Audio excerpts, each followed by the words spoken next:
Whatever happened to predictability?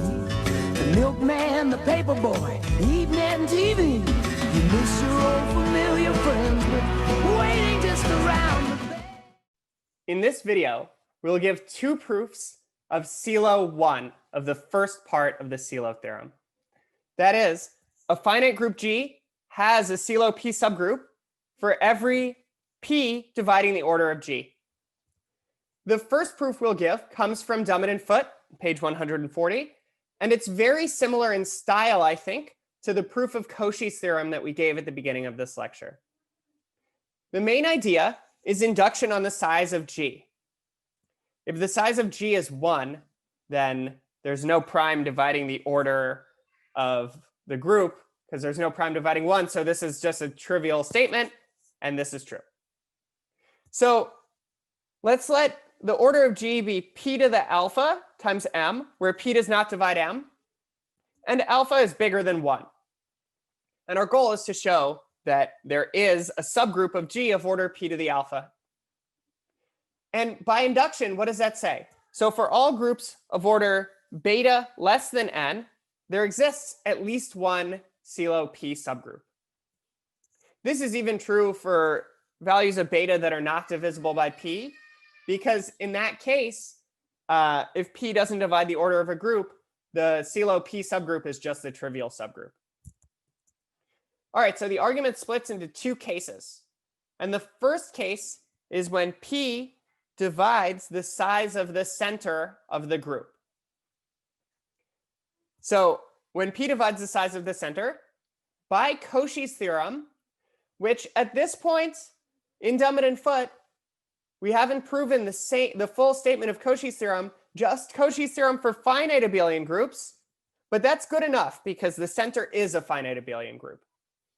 So by Cauchy's theorem for finite abelian groups, the center has a subgroup n of order p. And n is automatically normal in G because n is a subgroup of the center. So what we're going to do is consider G bar, the quotient of G by this normal subgroup n. So what is the order of G bar? It's p to the alpha minus 1 times m. And the big idea here is by induction, G bar contains a Sylow p subgroup. Let's call it p bar. How big is p bar? Its order is equal to the highest power of p dividing the order of G bar.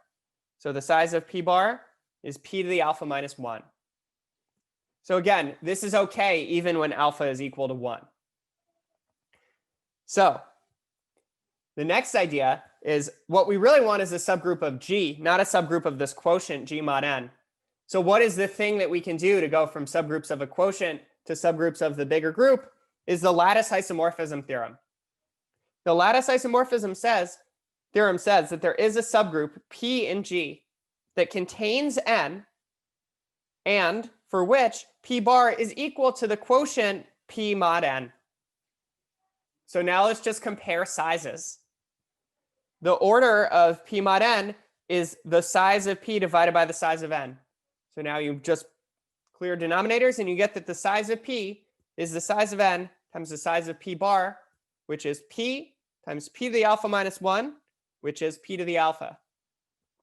But if p has size p to the alpha, well, then p is a Sylow p subgroup because p to the alpha is the biggest power of p dividing the order of the group. So this argument feels actually a lot like the proof of Cauchy's theorem for finite abelian groups. What I'll do now is I'll pause and erase, and I'll tell you about the proof of the second case where p does not divide the order of the center. And what is the thing that we have that tells us about the size of a group and the size of a center where you can take things modulo p? We're going to do this second case using the class equation. Let's finish the proof of the first part of the Sylow theorem. So we're now in the second case where p does not divide the size of the center of the group. Let's pick representatives, G1 up through GK, of the conjugacy classes of G that have size bigger than 1. What does the class equation say? It says the size of G is equal to the size of the center plus the sum from I equals 1 to k of the index of the centralizer of Gi in G. So now let's just notice where we are. Since P divides the left-hand side of this equation, and P doesn't divide the size of the center, that means that this sum is not 0. So in particular, that means that there is a representative of a conjugacy class of size bigger than 1. Another way to say that is just if every conjugacy class has size 1, that means that the center of G is equal to G. But that's not possible here when P doesn't divide the order of the center. So this sum is non-trivial. OK, so the next big clever idea is to think, what happens if P divides every term in this sum? So if P divides every term in this sum, then this whole sum is divisible by P. But we know that the size of G is divisible by P. But now that doesn't work, because that would mean that P would have to divide the order of the center as well. So since that's a contradiction, that contradicts our earlier assumption, we know that for some I, P does not divide the index of the centralizer of Gi in G. So we know there's at least one I for which that is true. We're just going to pick one, and we're going to name H to be equal to the centralizer of Gi. What else do we know about H? Since Gi's conjugacy class has size bigger than 1, that means that H is not equal to G. It's not all of G. Because if H was all of G, that means the conjugacy class of Gi has size 1, or that Gi is actually in the center. So OK, so what is H? H is some proper subgroup of G. And since we know that P doesn't divide the index of H in G, that means that the size of H is P to the alpha times some number k. Right? If the power of P dividing H was smaller than P to the alpha, then P would divide the index, because the index is the size of G divided by the size of H. So if P doesn't divide this, both G and H, the orders have the same highest power of P. But now we're in business, because H is a subgroup of G, a proper subgroup of G. So it really does have smaller order than the order of G. So by induction, H has a Sylow p subgroup. What order is this Sylow p subgroup of H? It is order p to the alpha, because p to the alpha is the highest power of P dividing the order of H. So that means that there's a subgroup inside of H that has order p to the alpha. But this is a Sylow p subgroup of G, because a subgroup of H is a subgroup of G, and p to the alpha is the highest power of P dividing the order of G. So that's the end of the proof. So how did this second piece work? When P does not divide the order of the center, anything about the size of the center suggests, let's write down the class equation and see what happens. The next clever idea is to say, OK, what happens if P divides every term over on this right-hand side in this sum? Well, that gives a contradiction. And then to zoom in on the one value of I for which you know P does not divide the index of the centralizer of Gi inside of G. By induction, now you have a proper subgroup of G that you can say something about. And the rest of the argument is just comparing orders. So we'll pause and erase, and we'll prove this statement again, but in a different way. Let's now give this second proof of the first part of Sylow's theorem. And this one comes from Conrad's notes on the Sylow theorems. So let's say that the order of G is equal to P to the alpha times M, where P does not divide M, and alpha is at least 1. So the idea is going to be we're going to prove that a Sylow P subgroup exists by actually proving something stronger. So this is why I wanted to give this proof as well, because this stronger result is useful. Let's suppose that H is a subgroup of G with order equal to p to the I for some I less than alpha. So it could be the trivial subgroup if I equals 0, or it could be some subgroup of order p to the I where I is positive but less than alpha. We're going to prove that there is a subgroup H prime of G that contains H, and the order of H prime is p to the I plus 1. So what does that mean? Starting from the trivial subgroup, it's contained in a subgroup of order p. And then that subgroup of order p is contained in a subgroup of order p squared. And that one's contained in a subgroup of order p cubed, going all the way up to, if you apply this when I is equal to alpha minus 1, you would see that H prime would have order p to the alpha. So what that means is that every subgroup of p power order is contained in a Sylow P subgroup. So this is the first big idea to this proof, that we're actually going to prove something bigger. Okay, the next big idea is how are we going to prove that? With a group action. So we'll consider the action of H, this subgroup of order p to the I, on the set of left cosets of H and G. So we're not assuming anything about H being normal. So this is just a set of left cosets. This does not have to be a group. And the action is going to be of H on G mod H, the set of left cosets by left multiplication. We know that this is a group action. H is a finite P group acting on this set of left cosets. When we talked about group actions several lectures ago, we proved the fixed point congruence, that the size of this set, G mod H, is equivalent to the size of the set of fixed points of this action, mod P. So this is the big idea, is we're going to consider this group action and use the fixed point congruence. So now we just have to understand what is this thing over on the right-hand side. What does it mean to be a fixed point of this action? So we're looking for elements of G mod H, this set of left cosets, so that if H acts on that element, you just get back that element. So what does that mean?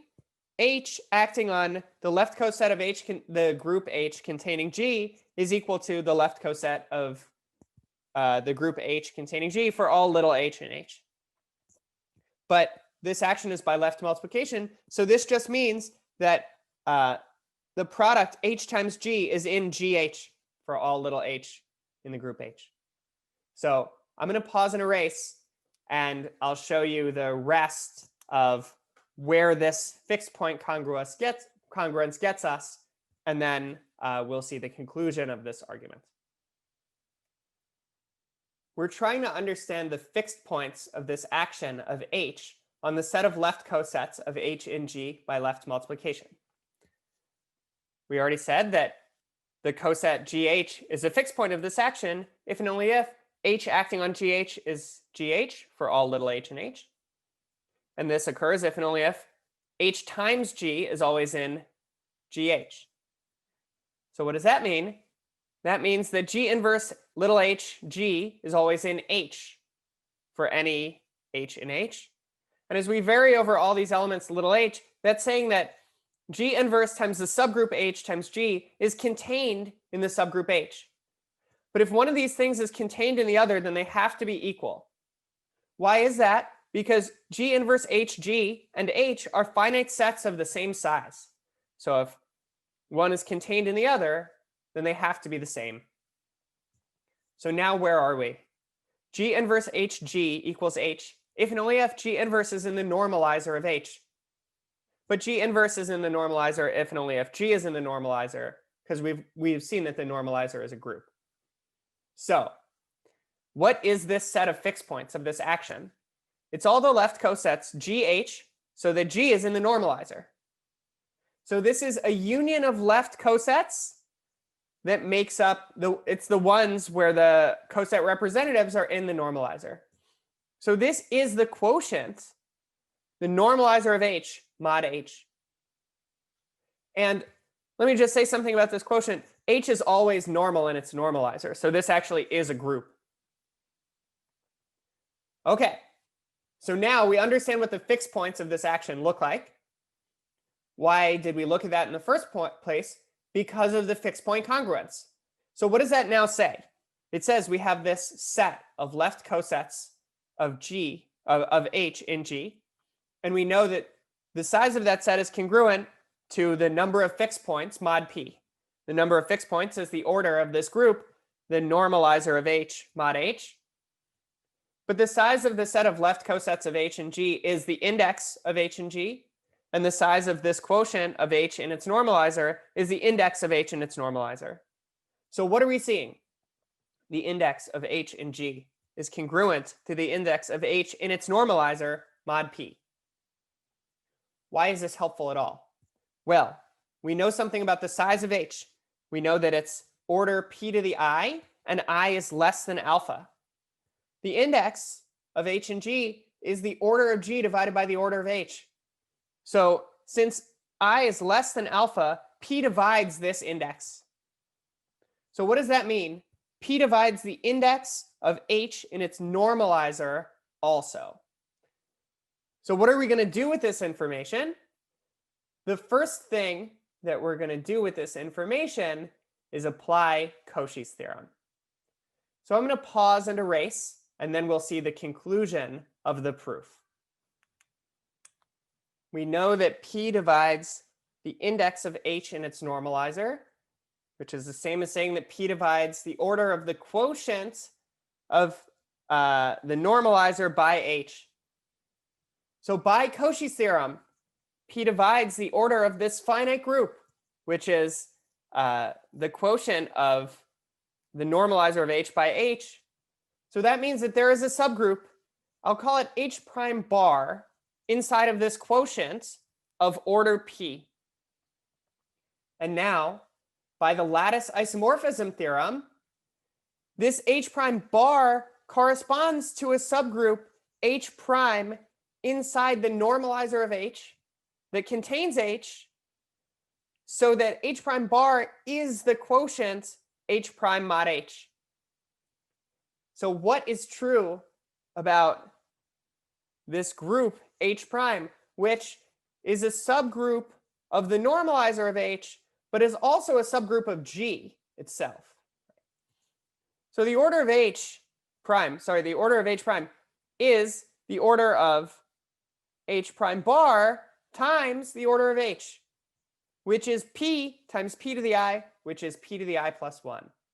And that's what we've been trying to show in this whole argument, that the subgroup H of order P to the I that we started with is contained in a subgroup H prime of order P to the I plus 1. So at the end of this proof, a lot of stuff happened, right? There were a couple of ideas that went into it. There was this idea first of proving something stronger. We were going to do that by looking at a particular group action, the action of H on G mod H by left multiplication. A big idea was to use the fixed point congruence, and then we had to understand where those fixed points of the action came from.